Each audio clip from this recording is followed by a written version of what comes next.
ضرور پڑھنا چاہیے۔ صلاۃ التسبیح جو ہے اس کی بھی بہت بڑی فضیلت آئی ہے، کتابوں میں صلاۃ التسبیح کا بھی ذکر آیا ہے۔ صلاۃ التسبیح جو ہے حضور صلی اللہ علیہ وسلم نے اپنے جو چچا ہے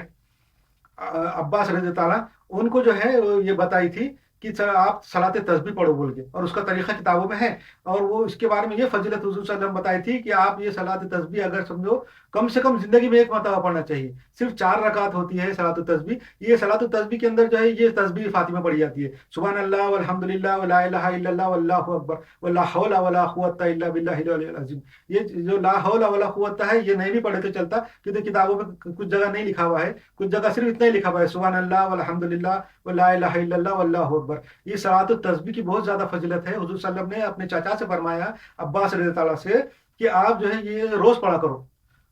پھر اگر روز نہیں پڑھ سکتے تو کم سے کم ہر جمعہ کو جمعہ پڑھا کرو، اگر ہر جمعہ کو جمعہ نہیں پڑھ سکتے تو ہر مہینے میں ایک مرتبہ پڑھو، ہر مہینے میں نہیں پڑھ سکتے تو کم سے کم سال میں ایک مرتبہ پڑھو، اور سال میں نہیں پڑھ سکتے تو کم سے کم لائف میں ایک مرتبہ پڑھا کرو۔ تو اس لیے تو ہمارے پاس تو بہت ٹائم ہے، ہم تو روز بھی پڑھ سکتے ہیں، اگر روز نہیں پڑھے تو جمعہ کے دن تو پڑھ سکتے، جمعہ کے دن نہیں پڑھے تو کوئی بھی دن ایک دن پڑھ سکتے، اور اس کا پڑھنے کا بہترین طریقہ فرمایا ہے کہ ظہر کے بعد ہے، ظہر کی نماز کے بعد پڑھنا چاہیے۔ اس کے لیے اگر کوئی آدمی ماہر ہے، پڑھنے والا ہے، میرا ذاتی تجربہ ہے، اللہ نے مجھے موقع دیا تھا، میں نے بہت مرتبہ صلاۃ التسبیح پڑھی ہے، صرف 20 منٹ میں ختم ہو جاتی۔ اگر آپ شروع کریں 4 رکعت، یہ 20 منٹ میں ختم ہو جاتی، اور بہت اچھا لگتا ہے۔ یہ صلاۃ تسبیح کی بہت زیادہ فضیلت ہے، اور یہ اس پہ اللہ حضور صلی اللہ علیہ وسلم نے فرمایا کہ یہ پورے گناہ معاف کر دیتے، ہر قسم کے گناہ اس سے معاف ہو جاتے۔